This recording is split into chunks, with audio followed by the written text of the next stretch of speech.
Okay, so we have been learning about the universe as suggested by Jainism, the Jain philosophy. And so far, what we have understood is about the reality in its own manifestation finds itself in six forms. We call them six dravyas: Jiva, Pudgal, Dharma, Dharma, Akash, and Kal. Right?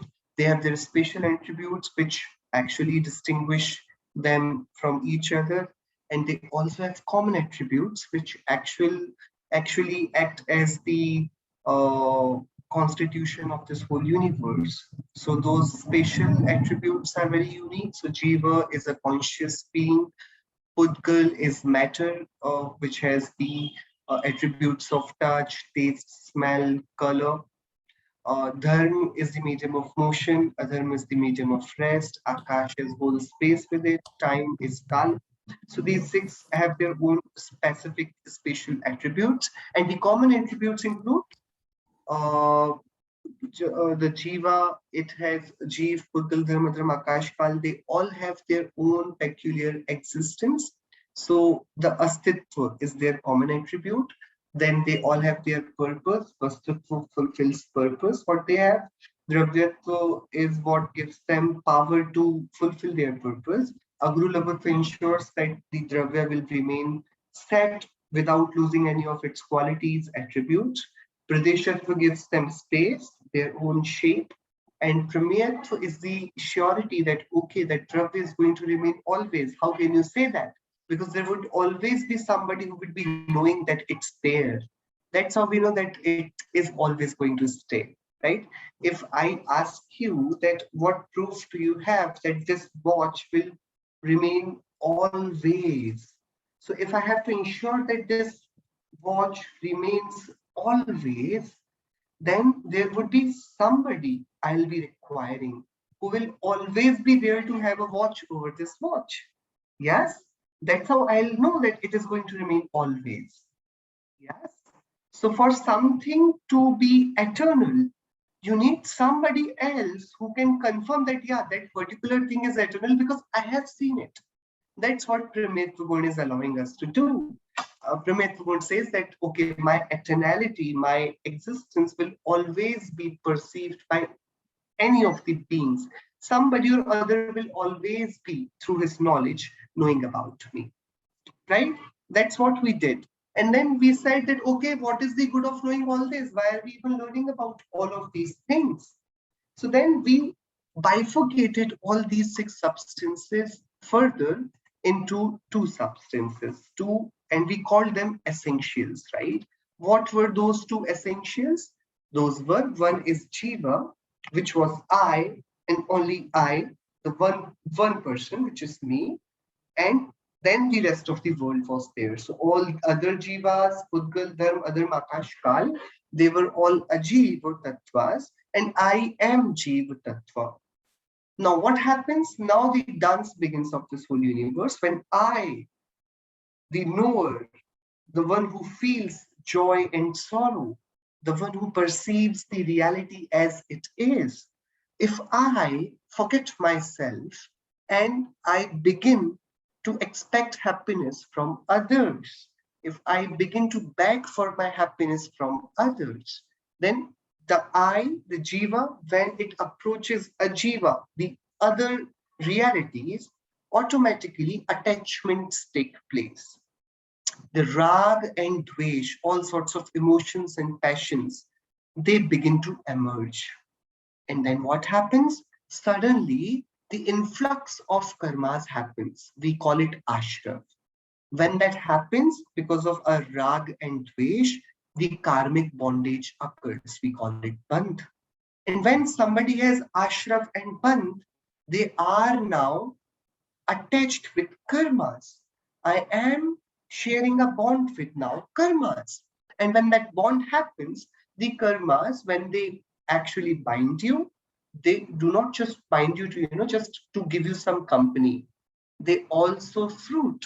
And when they fruit, it's not a good state to be in. So we suffer, we get all sorts of miseries, we get pain, sometimes we get joys, luxuries. All these things are result of the karmas that are bonded with us because of ashram and ban, which happened because we seek happiness from outside.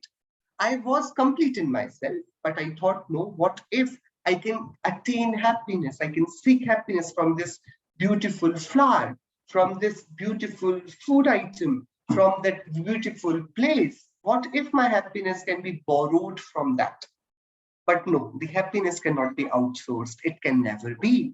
And then all the emotions of rag and dvesh begin, and they lead to the karmic bondage. The karmic bondage roots into the it brings us joy, it brings us pain, and then what we do, we become a bit, when we are tired of all this suffering, and when we say, okay, enough is enough, I'm not going to suffer anymore, then what we do, we begin to detach from ajiva. We realize, okay, I need not be hung up to this particular object. I'm going to detach myself from it. When that happens, samvar happens. Samvar means stoppage. Now the new karmas will not come to me. And when you stop those karmas from coming in, when you stop that water from coming inside your boat, then you have the luxury of whatever water that has already been stored inside the boat to spill that out. You have that luxury now. So the nirjara will happen, which is called shedding. So the karmas that are attached to you, they can now be shedded. So when all the karmas will be gone, we'll be completely free, liberated, and that will be called salvation or moksha, right? And in that state, the jiva will not have to wait for any luxury to make myself happy. I'll not have to be scared of any external condition which can provide me with pain, suffering, turmoil, anything. So I'll be completely free from all worldly sorrows and all worldly joys. I'll be contented in myself. That is the whole philosophy of Jainism, right? Six dravyas, rebifurcated into two tattvas, jiva and ajiva. And when jiva does not contain itself in itself and looks after the ajiva, looks forward to ajiva for his own happiness, ashram and bandh happens. When this jiva realizes that there is no point looking out for happiness while you have your all peace within, then this jiva detaches itself from ajiva, contains itself from in jiva itself, and then samvar nirjara happens, and gradually samvar nirjara lead to moksha. Understood this flow, everybody? You understood the flow, how this karmic cycle is happening? Yes, yes, yes, everybody. For every action, there has to be an equal and opposite reaction. That's the basic law, correct? So, say, Adi, you have a good friend of yours, and what he did today in the school is he teased you. You did not expect it from him. You considered him as your good friend, but out of nowhere, I don't know what went inside his mind. He teased you, right? The moment he teased you, did you like it? Did you like him teasing you? No. So who taught you to not like it? He did not tell you to dislike him. He just teased. What he was doing, he was teasing. He was, okay, so which is the truer sentence? He was teasing you or he was making you dislike him? What was he doing? Quickly. Jia, friend of Adi, what is he doing? He is teasing him or he is making him dislike or making him angry? What is he doing? His friend. Yeah. Neither of them, because Adi's the one he's not liking it. Yeah, no. But that person, I want to know his boundaries. So that person is clearly teasing. Okay.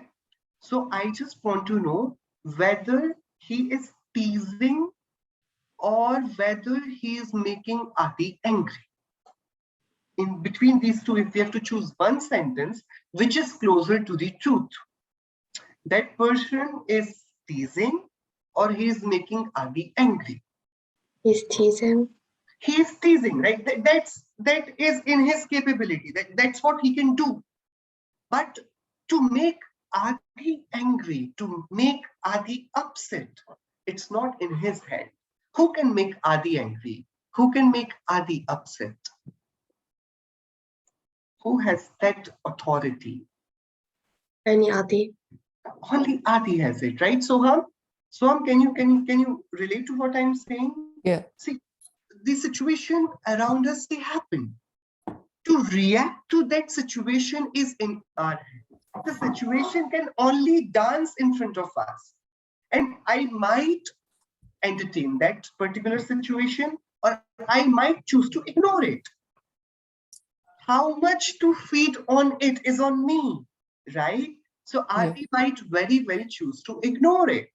He might think that, okay, he might be in a very jolly mood today. That's why he's doing the way things he's doing, right? And I'm going to ignore it. Or maybe Adi can be take it very, being a sport, he is very well casually, he takes it very casually. That's also possible.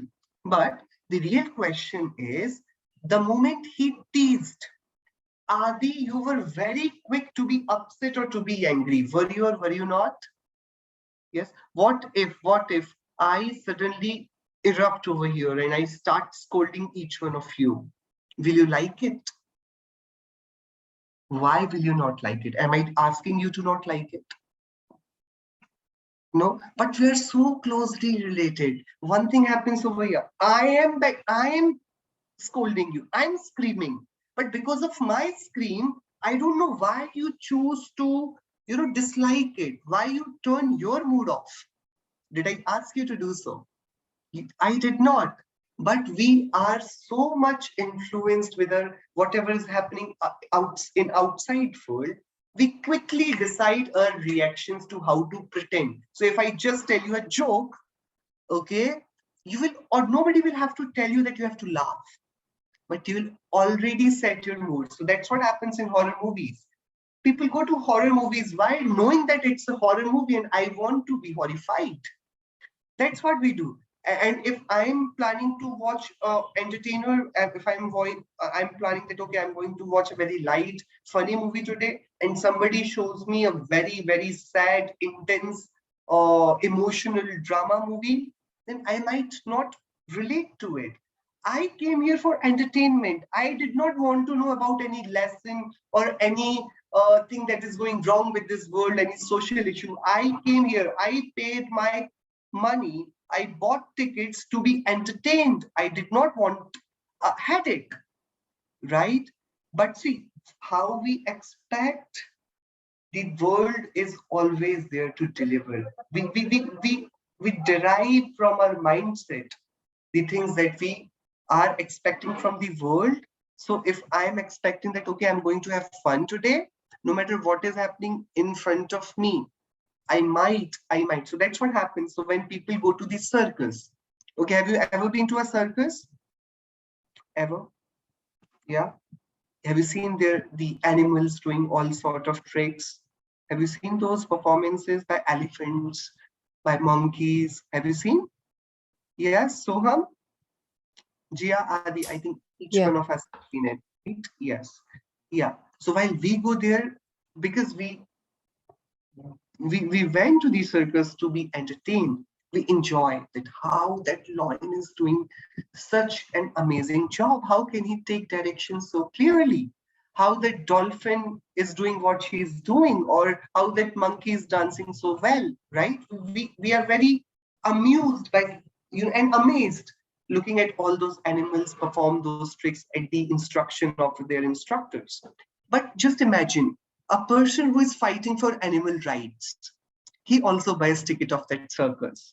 And then he also goes and watches that lion, that elephant, that monkey doing their tricks. Will he be amused? Will he be entertained? He is fighting for animal rights. So while what is very amusing for you, that okay, that animal is walking on that big ball, he might be worried and he might actually feel sympathy towards that animal, that poor elephant. He's shackled. He must, I don't know whether he got his food today or not, how many times his keeper hit him, how they trained them by exploiting these mute animals, right? So see, the situation is same. You are sitting in that audience and you're amused, you're entertained. And that person who is fighting for animal rights, he's worried. He is actually feeling anger to the organizers. For the organizers, he's feeling pity for the animals. Yes or no? Same external situation, but that the impact of that situation on the emotions of two different people is so different. Yes or no? So the dance of that elephant, does it make you happy or does it make you sad?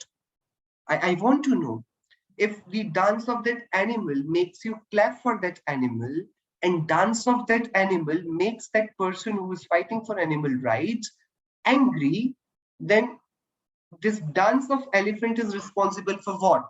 Your entertainment or his anger? So, if I'm angry and you are just, entertained, you're so happy to see that elephant dancing. So, should we blame that dance of that elephant for your happiness or for my anger? For Dance of that elephant is responsible for your joy or my anger? your joy? No, if looking at the elephant makes you happy, Yeah. then it should make me happy as well. But looking at that animal made me sad, made me feel pity for that animal. So I wanted to know which of these two sentences are true. Looking at the dancing elephant in the circus makes you happy. Looking at the dancing elephant in the circus makes you upset. Which of these two sentences is true? Upset. Upset? Are you sure? But no, 90% of those people in that circus, they are happy. So the elephant dance makes them happy, I think. Yeah. Only 5% of the people are not happy with that show. So the elephant dance is responsible for the anger or for the entertainment? Tell me quickly. Entertainment. No. Just think it through. Gia, what's your answer?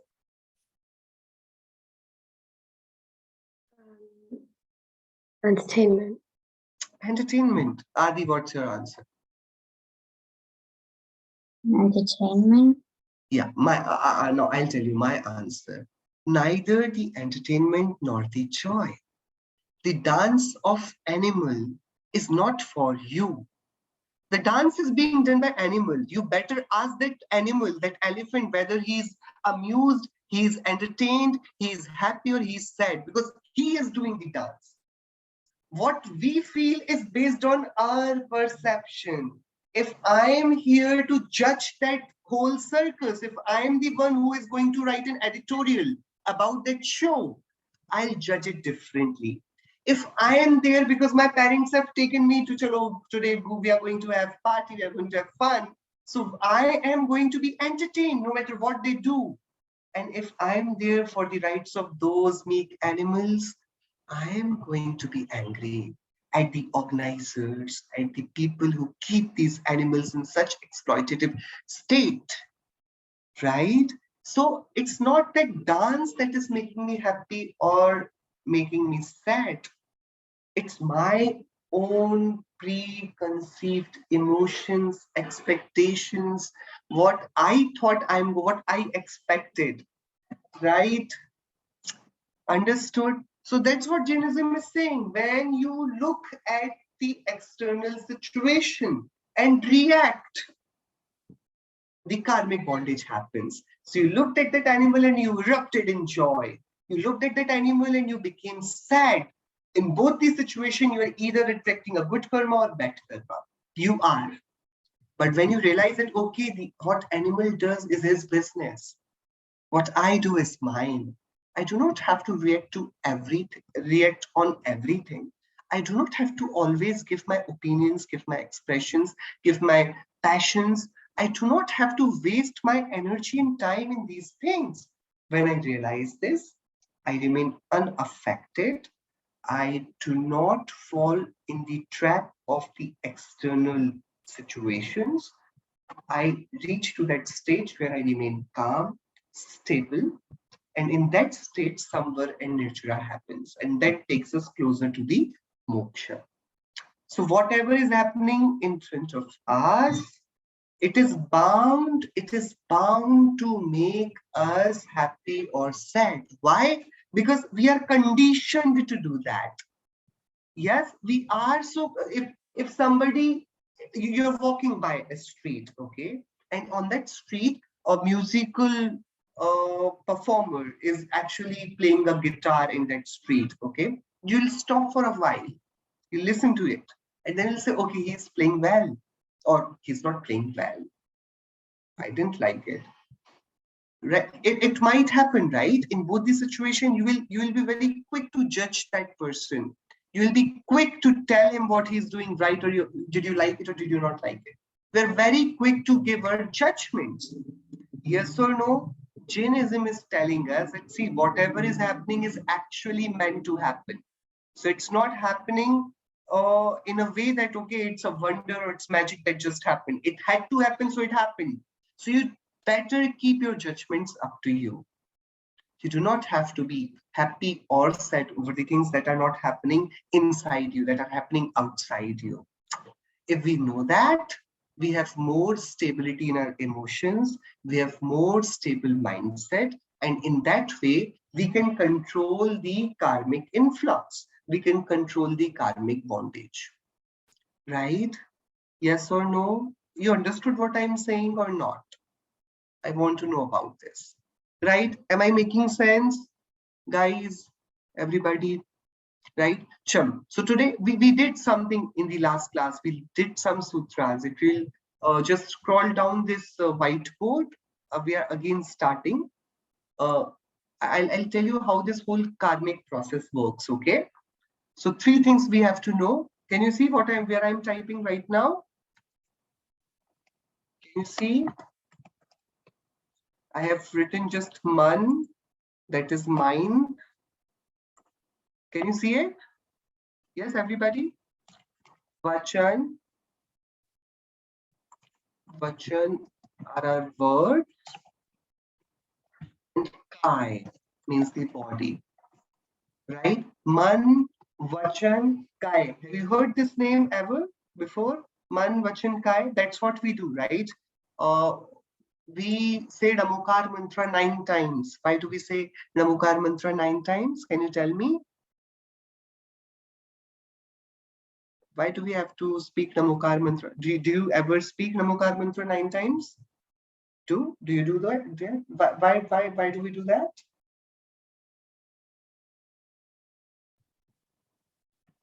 Any clue?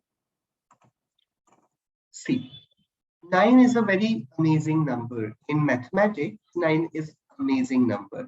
You multiply 3 into 3, it comes 9, right? Correct? Now, you multiply 9 by 1. What do you get? 9. You multiply 9 by 2. What do you get? 9 twos are 18, right? You multiply 9 by 3 is equal to, do you know the table of 9? 27 we have. So can you see something very amusing that is happening over here?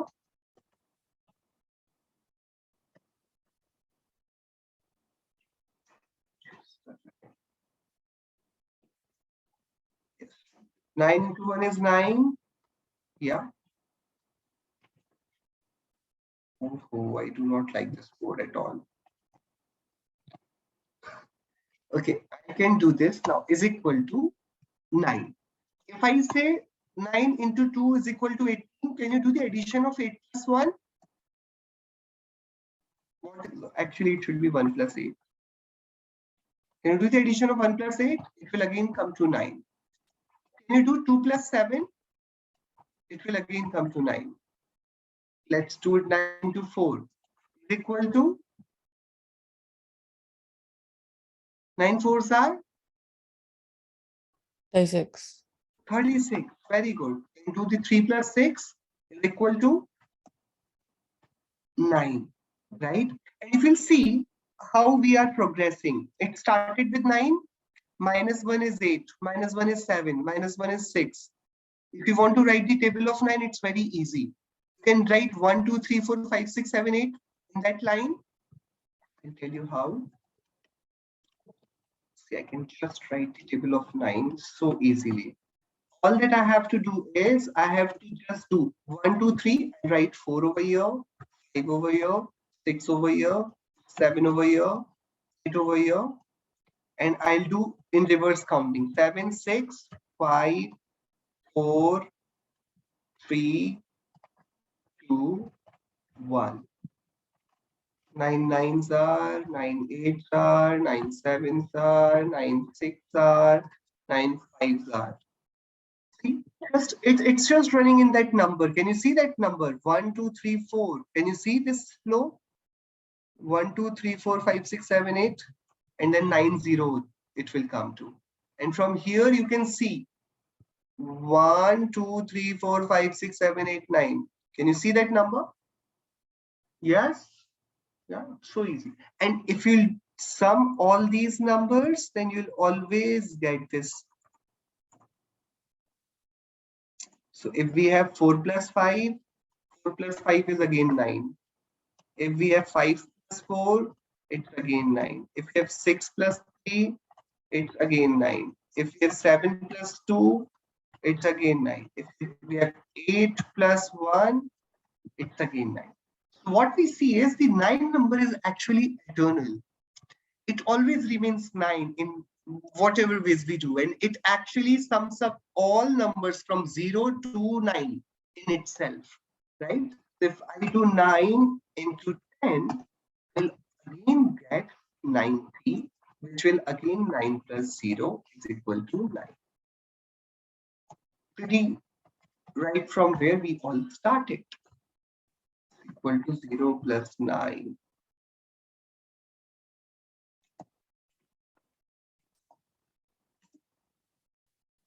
Right?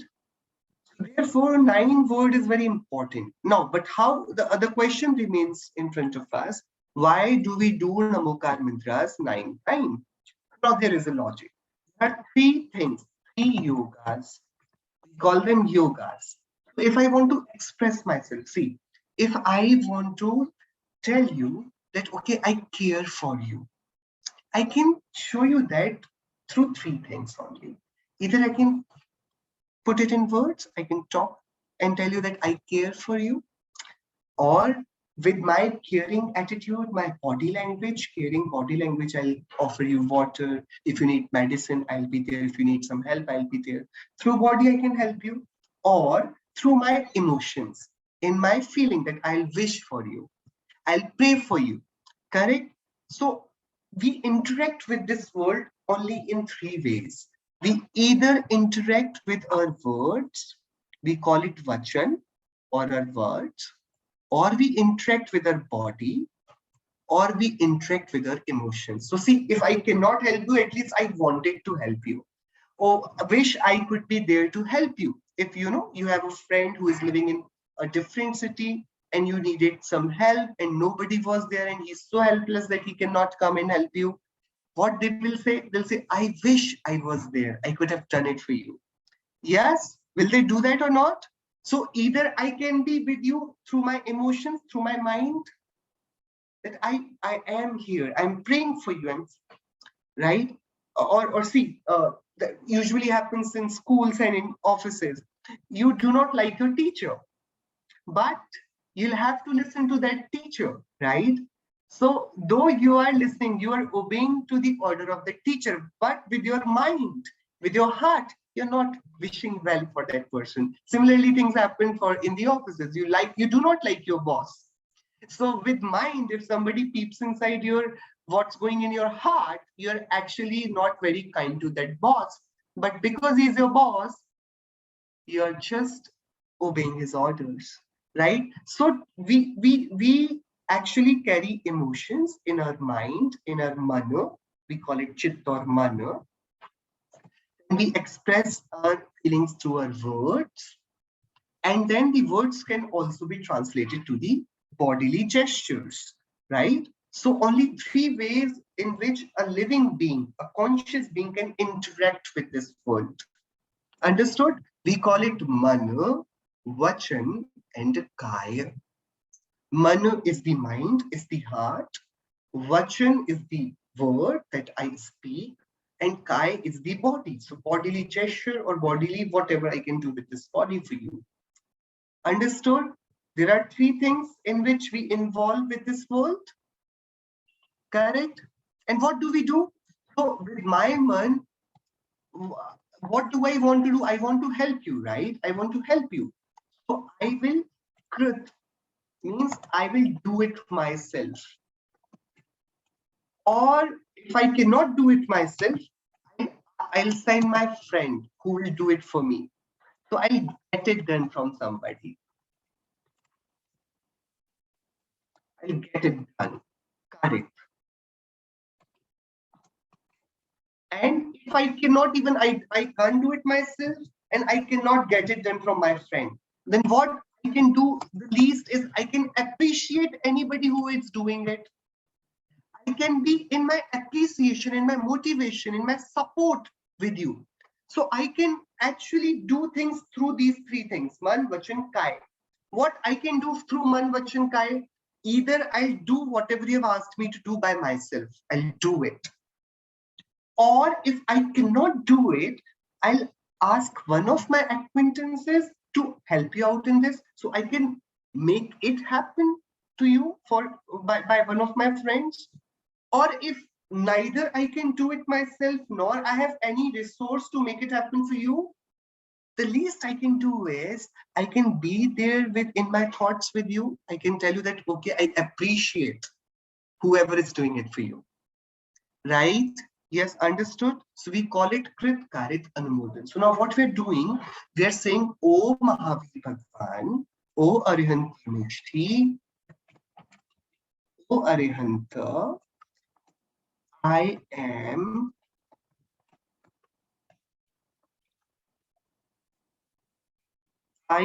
bow down to you.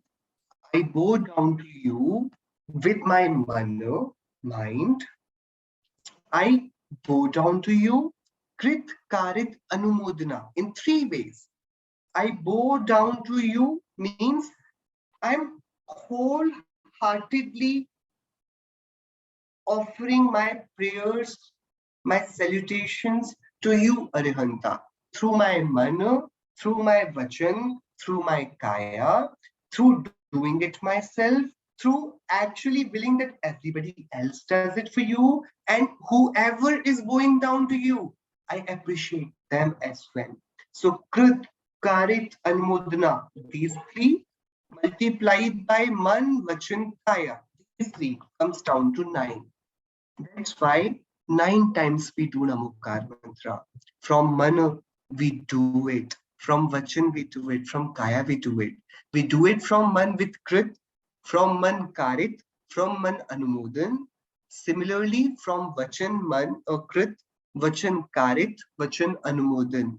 So this is the I just told you because we were talking about it. So told you why we go down to Arihantas 9 times. So why we say Namokar mantras 9 times. So also when we go inside the temple and we also, circumvent in Bhagwan's Pratima, we give parikrama, right? 3 times. Again, we're doing it in just to say that, okay, I am going to follow your path with my mana, with my vachan, with my kaya, means wholeheartedly. I surrender myself to thee, O my Lord. Understood? You guys got the logic? Okay, right? So now what we were talking about is we were talking about this man, vachan, kaya. I'm going to leave it over here. Oh, I think it will not work.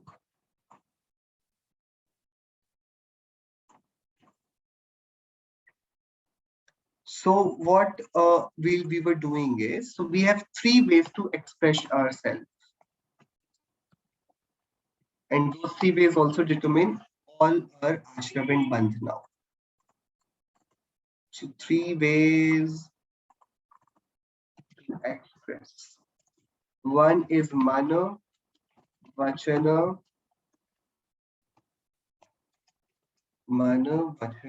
and kaya. Kaya is body. Okay, fine. What happens is whenever we think about something, or we speak, or we actually move, what happens is that there are vibrations that happen in the soul.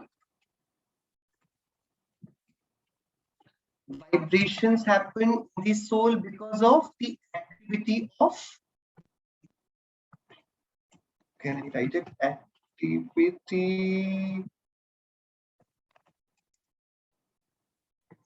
Activity of mana, activity of vachana, and activity of kaya. Because of this activity, what happens? This activity leads to what? I'll write it separately. Okay, I'll write it separately. This activity leads to vibrations in the soul. So there is certain kind of vibration. So you must have seen that when you're worried, your heartbeat rises. When you're having, like let's say, Adi, you have a performance in 5 minutes and you have to just go on the stage and sing in front of thousands of people. Will not, your legs will shake. You'll kind of be, very uneasy, that feeling before going to the mic, going to the stage, right? You are familiar to that feeling, Soham? Ever performed on stage, right? We automatically, if I have to speak something on the mic in front of even in front of my classmates, we feel that shivering, correct? So how does it happen? Our man, it is giving chills to our soul. So we can feel the vibrations. And that's how our, blood pressure rises. Our heartbeats, the heart begins to actually beat faster. Happens with everybody.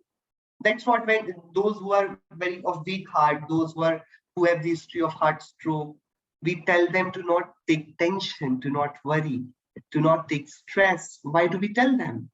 Because those thoughts have direct implications on the soul. It creates the vibration. Understood? Right? So what's happening is this activity of man, vachan, and kai, it leads to vibration in the soul. This vibration in the soul is called yoga. We call it yoga. Yoga is in Jain literature, yoga is not man, vachan, kai. The man, vachan, kai, they lead to the vibration in the soul. That vibration is called yoga.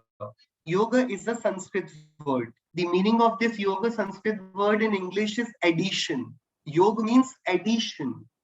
So what is being added? So what happened? I took the activity of man, vachan, and kai. Because of that, the vibration happened in my soul. When this vibration happens, there is created an environment which leads to the ashram. How does ashram happens? Ashram happens when there is a vibration in the soul. Ashram means influx of karmas. The karmas. How do karmas come? The karmas come when there is vibration in the soul. There is vibration in the soul, the karmas will come. Okay, guys, the karmas will come. When will they come? The karmas will come when there is vibration in the soul. The karmas will come.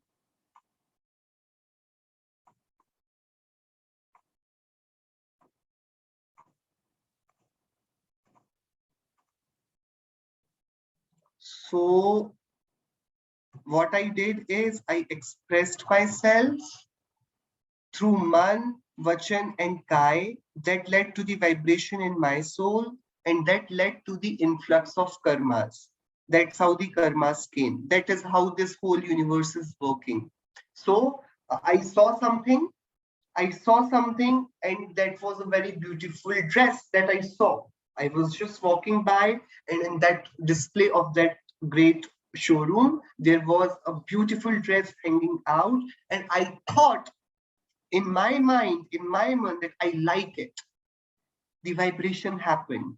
The karmas actually got attracted. So not if now, but somewhere, sometime in near future, if I cross those, if I go to that path again, I'm again going to tell one of my parents that, okay, I like that dress. Might be one of my friend listen to it, and on my birthday, they bring that dress to me. It might happen, but it all began with that one thought, the thought of attachment, the thought of raga, dvesha. So whatever we are liking, whatever we are not liking, whatever we are willing to own, whatever we are willing to disown, everything is creating some sort of vibration.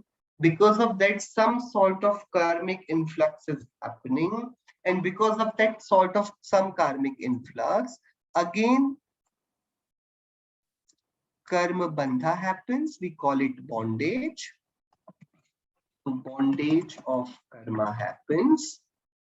And because of that bondage of karma, what happens? Because of that bondage of karmas, all the doors for suffering open. So the worldly pain and joy. So there are people who are rich, there are people who are poor, there are people who are beautiful, there are people who are ugly, there are people who sing well, there are people who do not speak well. All sorts of things are happening around the world. But how this thing is working? This thing is always working on the uh, karma of on the track of how we are dealing with our going about our lives. So then what will happen? So again, I am in the trap of what? Worldly pain and joy. Yes. So when I'm in pain, what do I do? Adi, what do you do when you are in pain?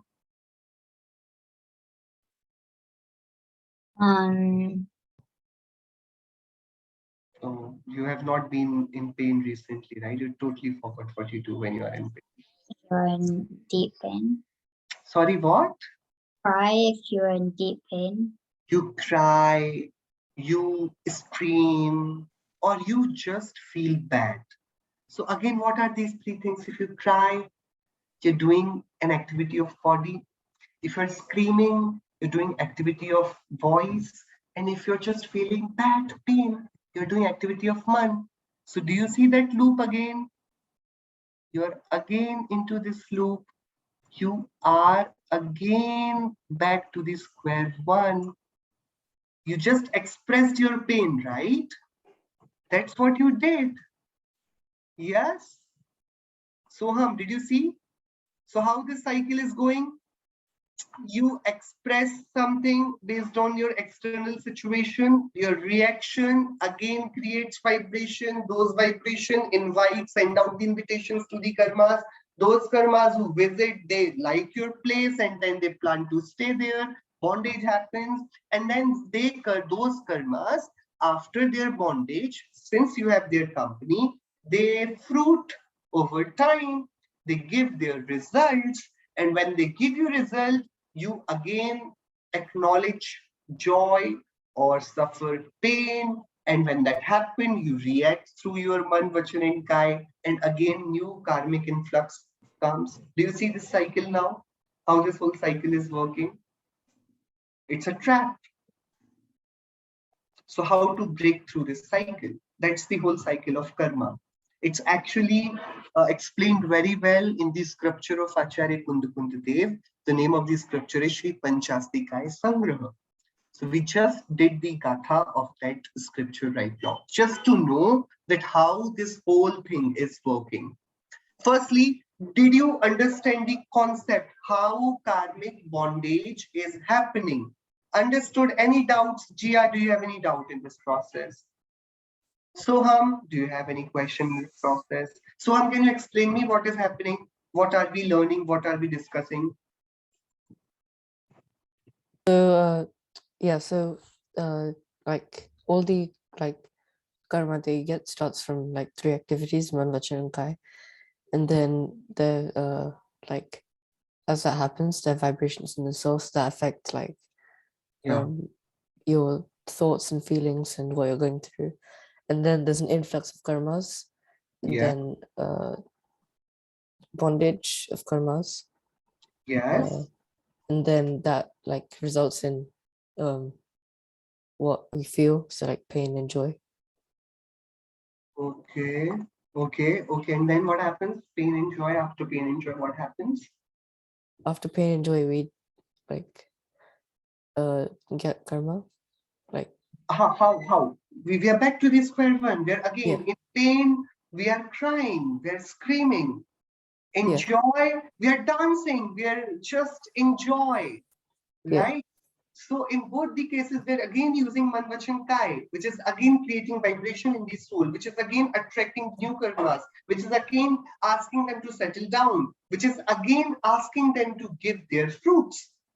And when they fruit, we again have different conditions in front of us to which we will react, to which we will give a different sort of reactions. And then that will again be in the form of man, vachan, kai. Correct? So what I'll tell you is this bondage of karma. There is one thing that I forgot to put in the chain, the fruition of karma, we can call it. Fruition of karma, which is bondage that happened in this process in between, to which you suffered pain and you suffered joy. When you suffered pain and joy, you expressed yourself through man, vachan, and kai. But the emotions that you carried, so when you were in joy, like you were very thirsty, and one of your best friends, he bought you some very delicious ice cream and juice, right?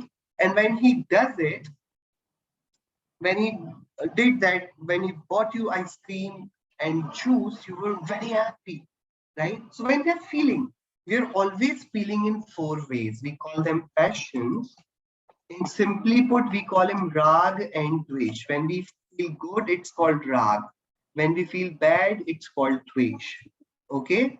And if I detail it, it translates into 4 passions. It's krodh, that is anger, man, that is pride, maya, that is cheating, and lobh, that is greed. Right? These are the passions. This is what we call passion. Okay. So activity of man, vachan, and kaya, it always happens because of these things. Let's say if I have to tell you that Adi, please feel good now. Adi, feel good. Please, please. Why are you smiling? Why are you smiling? You're not? You're not? Are you smiling or you're not smiling? Not right now, but you were. When I asked you to feel good, despite you not wanting to feel good, you smile, you express. However, if I'm angry, you'll know it from my face. Will you not be able to know? If I'm sleepy, can you see it from my face if I'm sleepy? Yeah, we can see. If I am sleepy, you'll know. If I'm bored, can I see from your faces that you're bored in this class? I can. Right? Can I or can I not? I can. If you are confused, your face will tell me it all. If you are very angry, if you dislike any person, that person can see it. He can smell it from you that you do not like that person. So whatever I'm feeling inside, the body just translates it for others to see. If I'm happy, you'll see my face glowing. Yes, Soham, happens that way. It happens, Jia. Whatever is there in your mind, somehow it comes into your eyes, in your facial expressions, does it? Right? So this activity of man, vachan, and kai, it's though very external. It sounds like, okay, I'm with body, I'm doing this. With my vachan, I'm doing this. But inside, I am feeling something which is translating into the activity of man, vachan, and kai. That the soul of that very activity is this rag and dvesh, these passions. right? Yes. So the whole point, now just to break this cycle, the question that we need to ask is, what in the world, what in the world led to the activity of Man, Vachan and Kaya? What led to activity of Man, Vachan and Kaya? If I am not talking well, if I'm not being nice to you, what led? Okay, Adi, you're not being nice to a friend who teased you. What led to you not being nice to that person?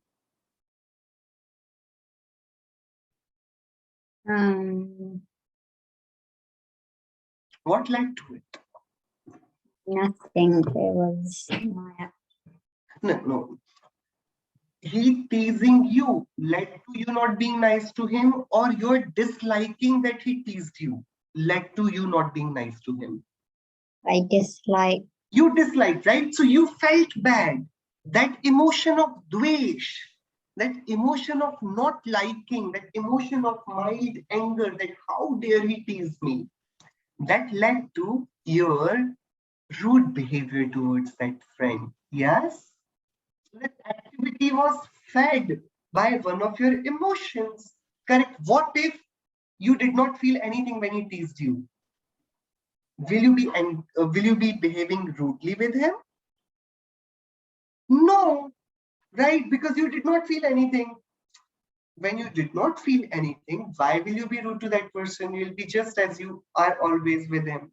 But the moment you feel something, your reaction changes, your behavior changes. Yes or no? Yes, Adi, can you relate? So, am I making sense what I'm talking in, right? So Yeah. now to break this whole cycle, I cannot control my man, vachan and kaya. See, that's always happening. Uh, that's happening. I cannot control how I look when I laugh. When I smile, how my face looks, I have no control on that, right? But why do I smile? I know that when I feel good, I smile, correct? So the activity of man, vachan and kaya will lead to the vibration in the soul. The vibration will invite the karmas will stay, the karmas will fruit, the fruit will bring different situation of pain and joy. And in those situations, if I like it, it's called rag. If I dislike it, it's called dvesh. Those reaction will again translate to activity of man, vachan and kaya. So in this whole chain, I am in a loop. Can you see yourself stuck in a loop? I am in the loop of this karmic bondage. How to break through from it? In this, what can be removed? You tell me. Who is going to tell me what can be removed in this whole cycle of karmic bondage? Can you stop soul from vibrating? No, first, can you stop the activity of man, vachan and kaya? Can you stop? It's body, it's not you, it's a jiva. You cannot do anything about it. Can you stop vibration of the soul? I cannot see the soul. How will I stop it from vibrating? Can you see the karmas coming in? I never see the karmas. They're not visible to my eyes. How can I stop them from coming? Can I stop them from bonding? I can't. Can you stop them from fruition? I can't. Can you stop external situations happening? I can't. Can you stop behaving or reacting to those situations? You can. You can. You can. We can actually control our emotions. And this controlling will lead to correction in this activity of man, vachan and kaya. Yes, if not completely erosion of the activity of man, vachan and kaya, the activity can be controlled. If that is controlled, the vibration will be corrected, the influx will be corrected, bondage will be corrected, fruition will be corrected. Further, the situations will improve. Again, I'll put further corrections. Again, there will be a correction in the activity of man, and there would come a day when I'll completely stop doing rag and dvesh. The activity of man and vachan will stop completely. The vibration will stop, the ashram will stop, the bondage will stop, the fruition of karmas will stop, and then we will be actually in the moksha, free from everything. When so in the essence of this whole story is. Soham, you will have to scroll down on the whiteboard. You can do it, right? So we are talking on the bottom side of it, whiteboard. Yeah. So just to wrap it up quickly, what is there in our hands? All that we need to practice in our lives to make it a healthy and happy one is to train our mind to be least affected from the external situations. Yeah, if we can control that, we can control the activity of man, vachan, and kai. Through that, we can control ashraf and pant. Through that, we can control further the results that external situations are making because of the karmic bondage. That's the whole essence of knowing 7 karmas. Did you understand what we learned? Everybody. Adi, it was clear to you? Yeah, Jia, right? It is. Soham, it made sense? Yeah. Very important chapter and people usually do not learn it this early. So we are just discussing so that, you have that exposure of, how Jainism is working since at this generation of ours, it believes in the concept and we quickly want to see how things function. So conceptually, we just saw what Jainism is trying to say. Whole point of Jainism is that we have control on our emotions. If we can control emotions, we can control the whole universe that surrounds us. Okay? Think about it over this week. Next week we meet again and then we'll see what kind of karmas are there which are coming through this influx. Okay? Okay, so let's have Chinmani Stuti quickly. निज निधि निज में बताई यह अनंत उपकार है उसके लिए चिन्हवाणी माँ को वंदना शत बार है उसके लिए चिन्हवाणी माँ को वंदना शत बार है 9 times नमोकार मंत्र.